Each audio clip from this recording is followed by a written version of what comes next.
Olá, eu sou Cecília Celeste. Aqui nesse canal nós falamos sobre leituras, sobre livros que nos estimulam a sermos pessoas mais pensativas, pessoas melhores, pensarmos um pouco mais antes de agirmos. Agora há pouco aqui nós estávamos com o nosso serviço de jardinagem, por isso que eu tirei a câmera do tripé, dá um oi aí pra galera. Eu achei que teríamos um barulho o tempo todo aqui no nosso vídeo, mas não teremos. Então qualquer coisa é o Messi, tá? Nosso contra-regras aqui, que nos traz uns efeitos sonoros incríveis. Mas então, vou falar com vocês hoje sobre a espetacular Moll Flanders. Olha que legal! Hoje a Pro vai falar sobre o livro Moll Flanders. Não, hoje eu vou falar sobre mais um vídeo da série Quem é que escreveu isso? Afinal de contas, quem é que escreveu isso? Moll Flanders, Daniel Defoe. Quer saber quem é que escreveu isso? Deixa aqui o like. Compartilhe esse vídeo com os teus amigos, porque a senhorita Moll Flanders deu o que falar em todos os sentidos. Se você não é inscrito nesse canal, inscreva-se e ative o sininho de notificação. Se você é inscrito, beijão pra você. E beijão da Moll também, que a Moll gostava de beijar. Mas afinal de contas, quem é que escreveu isso? Vamos a isso primeiro? Moll Flanders é um romance sobre a moral. Olha, tenho falado bastante sobre isso aqui no canal ultimamente, Então, Moll Flanders é um romance sobre a moralidade, no qual a protagonista é capaz de fazer qualquer coisa em busca do seu objetivo. E que objetivo que ela tinha? Se tornar uma lady, uma dama da sociedade. Para isso vale qualquer coisa, como adultério, prostituição, abandono de filhos.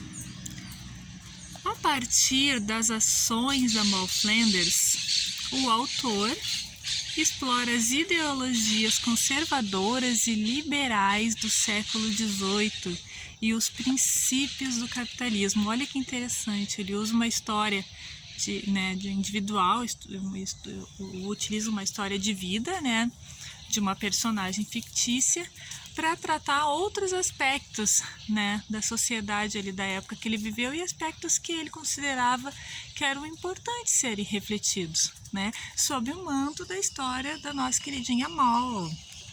Então, os fins justificam os meios? Você acha que sim? Você acha que não? Deixa aqui teu comentário que eu quero saber. Mas afinal de contas, quem é que escreveu isso? Daniel Defoe, que era Daniel Foe, depois, que ele teve destaque aí na sociedade, e ele passou a ter o D, um D aristocrático, então se tornou Daniel Defoe. Para nós, nosso querido Defoe, ok? Nosso querido Defoe, então, nasceu em 30 de setembro do ano da graça de 1660, mas essa data é questionada, tá? Tem alguns autores que apontam outra data, ou que não é bem específico que ele nasceu, que não vai fazer a menor diferença na tua vida. Mas vai fazer diferença na tua vida saber que ele nasceu lá na metade do século XVII em Londres e era presbiteriano. Então, metade do século XVII em Londres é quando estão acontecendo ali as revoluções inglesas, que vão ser a base para a Inglaterra desenvolver depois a sua revolução industrial. Primeiro ela tem que arrumar a casa, ou não, não sei se essa expressão é mais correta, e depois então ela fica forte para se desenvolver a sua indústria. Mas enfim, a gente já sabe o lugar, o contexto do lugar. Mas e por que, que a senhora falou que ele era presbiteriano e eu com isso? Vocês estão ouvindo contra-regras aqui, fazendo um barulhinho legal? O que que são os presbiterianos, né? A gente tem também a denominação puritanos. Eles são os calvinistas na Inglaterra, tá? Pensa que anos antes tem aquelas reformas religiosas, bastante tempo antes. Na França, o movimento reformista deu origem ao calvinismo, mas a monarquia francesa era católica. Então, os calvinistas, eles não estavam vivendo a religião que o governo vivia, que o poder vivia na França. Então, uma parte desses calvinistas se muda para a Inglaterra. A Inglaterra, na época, já era um país protestante, mas não era calvinista não, eles eram anglicanos. Porém, há de salientar aqui que a Inglaterra anglicana, a igreja anglicana fundada pelo rei Henrique VIII, enquanto o Henrique VIII, anglicano, viveu, houve perseguição aos católicos, depois que ele rompeu com a igreja católica. Se você quiser, eu posto um outro vídeo, deixa no comentário que eu consigo explicar direitinho como é que isso aconteceu. É que eu não posso perder aqui o fio da meada do Daniel Defoe. Então, quando a filha dele assume o trono, ela é católica, os anglicanos passam a ser perseguidos. Aí a irmã dela assume o trono, é anglicana, os católicos passam a ser perseguidos. Então, conforme vai mudando quem está no poder, um ou outro grupo passa a ser perseguido. Só que a família do Defoe é presbiteriana, que são os calvinistas que moram na Inglaterra. Então, eles não são nem católicos nem anglicanos, eles apanham dos dois lados. Tá? É isso aí. Para simplificar isso, eles não são benquistos nem por um lado que está no poder, nem pelo outro lado quando assume o poder. Então, não é uma opção muito confortável, tá? De vida para quem é presbiteriano na Inglaterra na metade do século XVII. Ponto. Tá, mas olha só que legal. Ele nasce no ano em que o rei inglês Carlos II restaurou a monarquia inglesa. A gente teve um período aí de república, né? E ele proclamou a liberdade de culto na Inglaterra. Na lei, sim. Na prática, teve muita perseguição, continuou, tá?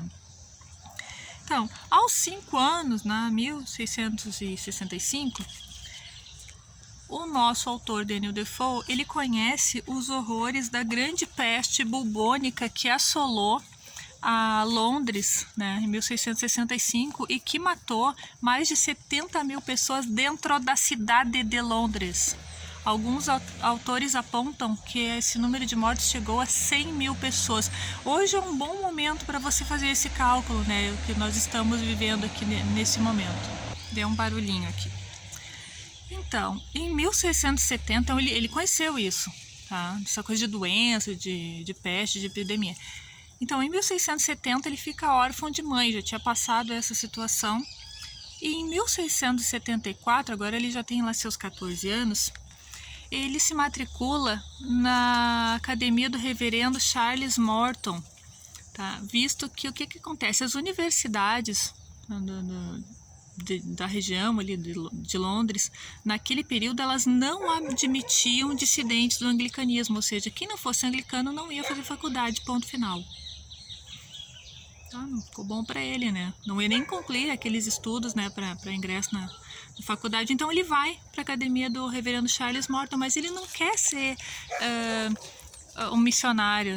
A ideia dele não é seguir a carreira religiosa, tá? Mas é onde ele consegue estudar. Então, em 1683, ele já é mais velhinho, né?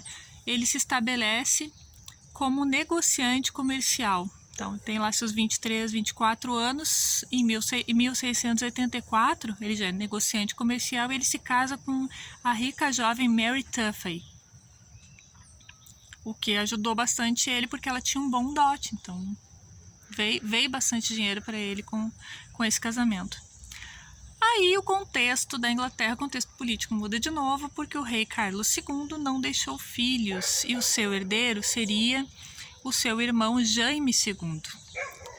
No parlamento inglês, essa questão sucessória origina dois partidos políticos. Os Tories, que eram favoráveis ao herdeiro, Jaime II, e os Whites, que eram contrários ao futuro monarca. Então, o Carlos II ele morre em 1685 e os apoiadores dos Whites iniciam em Londres a rebelião de Monmouth. Não sei se é assim que se pronuncia, tá? Tentando impedir a ascensão do Jaime II. Professora, o que o Denis Defoe tem a ver com isso? Ele é um desses caras que estava lá no movimento. Iha! A revolta fracassa. E o Jaime II torna-se rei. E ele inicia uma vasta e sangrenta repressão aos puritanos. Aí os caras se deram mal. Eles já não se davam muito bem antes, né? Então, o que acontece com o nosso autor, né? Quem escreveu isso? Daniel Defoe e outros dissidentes, eles resolvem, então, pedir ajuda para alguém que pode botar a coroa na cabeça, né? Então, eles pedem ajuda para o príncipe holandês Guilherme III de Orange, que era genro, né, casado com a filha mais velha do Jaime II. Em 1688, o Guilherme III de Orange, apoiado por generais ingleses, ele sitia Londres e força a fuga do sogro. Essa coisa do sogro ser forçado a sair, o que é a interpretação do parlamento? Rei abdicou. Então, é considerada essa fuga de Jaime II como uma abdicação e o parlamento oferece em 1689 a coroa ao príncipe estrangeiro. Por isso que tem um período da Inglaterra que é um holandês que comanda o país. O Daniel Defoe, então, ele se destaca como um inflamado panfletário favorável ao Guilherme III de Orange. Então, ele se posicionou ali, tá? Ele já tem uma questão de posicionamento. E ele vive momentos, então, de grandes prosperidades. Esse é o cara que tá com a coroa, né? Então, nesse ano, que é 1689, né, explode a Guerra dos 9 Anos. O que foi a Guerra dos 9 Anos? É uma disputa ali da expansão dos territórios da França, tá? Então, o Sacro Império Romano Germânico, a Holanda, a Inglaterra, a Espanha, Portugal se unem, e mais outros, tá? Eles se unem para travar a expansão francesa naquele período. Tá aí a França, tá lutando sozinha? Não, ela tem amigos. Ela tem os jacobitas irlandeses e o Jaime II, né, querendo voltar. Então, na Inglaterra, o objetivo dessa guerra, especificamente, é para que o Jaime II não voltasse ao trono. Se os franceses ganham, o Jaime II volta ao trono. Nesse contexto de guerra, o que acontece com Defoe? Ele vai à falência. E surge, então, nesse período, ele tem que fazer alguma coisa da vida, ele se transforma. É o momento de crise que ele se transforma. É nesse contexto que ele encontra o Defoe escritor que existe dentro dele. Então, além de grande escritor e defensor do Guilherme III e da soberania da vontade popular, ele escreve sobre isso. Ele escreve tanto para apoiar o Guilherme III de Orange, quanto para defender que a população, né, todo o poder emana do povo, né? Essa frase não é dele, mas é uma ideia comum ali entre as coisas que ele escreve, tá? Em 1702, o que acontece? O Guilherme III de Orange bate as botas, morreu. E ele é sucedido, então, pela sua cunhada, a Ana, que é a filha do Jaime II, com sangue no olho. Que delícia! Inicia, então, um período de forte repressão aos dissidentes. Putz. Defoe, é preso e ele vai para o presídio de Newgate. E daí que ele foi para o presídio de Newgate. Eu não conheço Newgate. Ah, que bom, que bom. Eu também não conheço, que bom. Por que eu falei do presídio de Newgate? Porque, né, contei toda essa história do contexto que esse cara viveu e onde é que ele foi parar. Mas a história dele continua. Porque o livro Moll Flanders, a história começa dentro do presídio de Newgate. É quando a mãe da Moll está grávida e vai presa, vai para esse presídio. É assim que começa a nossa história. Então, você tem ideia de uma pessoa que é um preso por questões políticas e religiosas. Ele vai parar num determinado presídio e ele já tempos antes ele já se descobriu, ele já se entendeu como escritor. A cabecinha dele começa a florescer muitas ideias para escrever. Então esse livro ele é muito bem amarrado, ele é muito bem escrito. Não é à toa que foi um livro tão famoso e que fez tanto sucesso. Ele teve partes dele estão sendo expostas nesse livro sob o manto da nossa personagemzinha querida Moll Flanders. Volta para a vida do cara em 1704, né? Então no ano seguinte, o Defoe, para sair da prisão, o que ele precisou fazer? Ele precisou mudar de lado. Lembra que ele sempre apoiou os Whites, né? Esse partido dos Whites sempre teve um posicionamento político. Até agora eu falei dele em um posicionamento político. Mas naquela situação que ele estava vivendo, para ele conseguir sair dali, ele acabou virando a casaca. Ele muda de lado. E ele oferece seus serviços de redator, porque ele escrevia muito bem, ele era famoso por isso. Ele era um grande panfletário. Panfletário, gente, para aquela época, é o mesmo que hoje um digital influencer, tá? O panfletário tinha o mesmo poder de persuasão lá no século XVII, e não só no século XVII, né? Mas especificamente aqui, é o mesmo poder de persuasão que um digital influencer tem hoje na nossa sociedade, para você ter ideia de quem era o Daniel Defoe. Então ele muda de lado, oferece seus serviços de redator para quem? Para o líder Tory. Lembra que o Defoe sempre foi white? Então ele oferece serviço para o líder Tory, Robert Harley. Ao sair da prisão, ele quase tem que voltar, ele já na porta quase tem que voltar para a prisão, dessa vez em virtude das suas dívidas. Tinha muitas dívidas. Só resta uma alternativa para ele.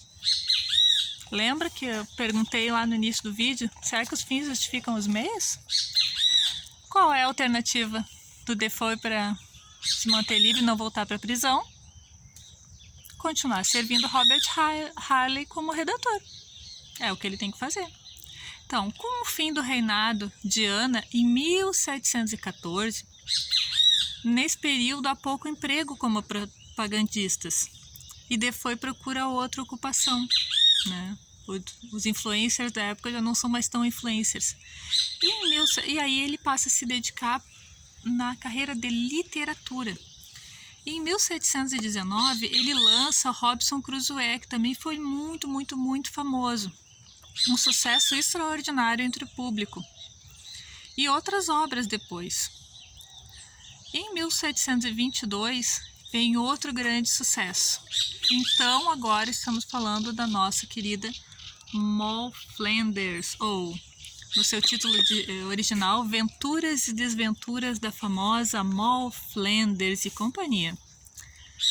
Com relatos dinâmicos, né? Esse livro aqui é cheio de emoção, assim, inspirados na realidade. Não só Moll Flanders, mas todas as obras do Defoe são marcadas por heróis imperfeitos com características do povo. Hoje a gente não vê tanto sucesso em novela de televisão, né? Que agora tem muita reprise, mas até um pouco tempo atrás, nossa, as pessoas se prendiam meses, né? Naquele horário, aquilo era uma coisa sagrada. Mas por quê? porque as narrativas são muito parecidas com a vida do povo, né? Não é dizer assim, eu gosto ou não gosto, eu sou mais intelectual porque gosto, ou mais intelectual porque não gosto. Não, elas faziam sucesso e as reprises ainda fazem. Reprise, gente, faz sucesso porque os personagens, eles têm características, falas e práticas, né, do dia a dia, né, semelhantes ao que a gente vê no dia a dia. Então as pessoas se identificam. E era isso que acontecia com as obras do Daniel Defoe.